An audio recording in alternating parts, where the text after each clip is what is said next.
अमरावती जिल्ह्यातील चांदूर रेल्वे येथील आनंद मठाधिपती दत्तगिरी महाराज उर्फ जयकृष्ण सोनटक्के याने एका मुलीचे लैंगिक शोषण करून तिच्यावर अत्याचार केला। यानंतर फरार झालेल्या बाबाला पोलिसांनी अटक केली, मात्र त्याला पोलीस कोठडी न देता थेट न्यायालयीन कोठडी त्याची रवानगी केल्याने काँग्रेसच्या नेत्या माजी मंत्री यशोमती ठाकूर चांगल्याच संतापल्या। सरकारचं याला अभय आहे का? सरकारचं या बाबाला संरक्षण मिळत आहे का, असा सवाल त्यांनी उपस्थित केला। पोलिसांनी तपास केला असता तर आणखी प्रकरण बाहेर आलं असतं। पोलिसांवर सरकारचा दबाव आहे, सरकार भोंदूबाबाला समर्थन देत आहे, असा आरोप त्यांनी केला।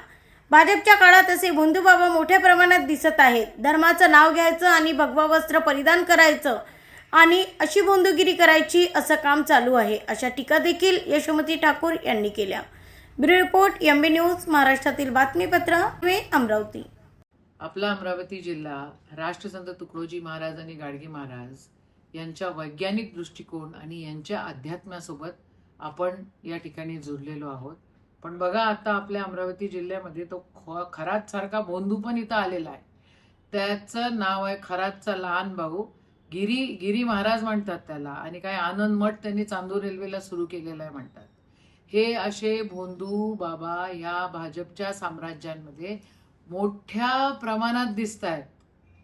आपल्याला तो राम रहीम बाबा, मग आसाराम बापू म्हणतात, तो जेलमधनं सुटतो आणि श्रीरामाच्या दर्शनाला VIP मध्ये जातो। चाललं तरी काय आहे, कशासाठी हे?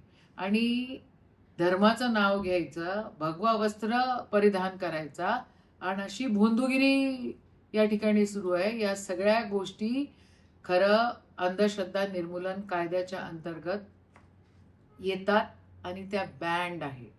आपण एकीकडे अध्यात्मावर विज्ञान असे हो संसार का भला असं म्हणतो आणि दुसरीकडे भोंदू बाबांच्या निर्मितीला हे सरकार जबाबदार राहतं। याला काय म्हणायचं? हा जो गिरी महाराज याला म्हणतायत, डॉक्टर बोंडे असो, आदरणीय नवनीत राणाजी असो, सन्माननीय मुख्यमंत्री असो, किंवा मग आता ते वरुडवाले जे आमदार आहेत ते असो, सगळ्यांसोबत त्यांचे फोटो आहेत। आणि उत्तर प्रदेशचे मुख्यमंत्री त्यांच्यासोबत पण यांचे फोटो आहेत। म्हणजे भाजपचे मुख्यमंत्री, उपमुख्यमंत्री, भाजपचे आमदार, खासदार त्या ठिकाणी त्याच्यासोबत जात आहेत। त्याच्यावर कठोर कारवाई झाली पाहिजे। आणि मला आश्चर्य आहे की त्यांना पोलिसांना अजून त्यांच्यावर इन्क्वायरी का करू दिली नाही?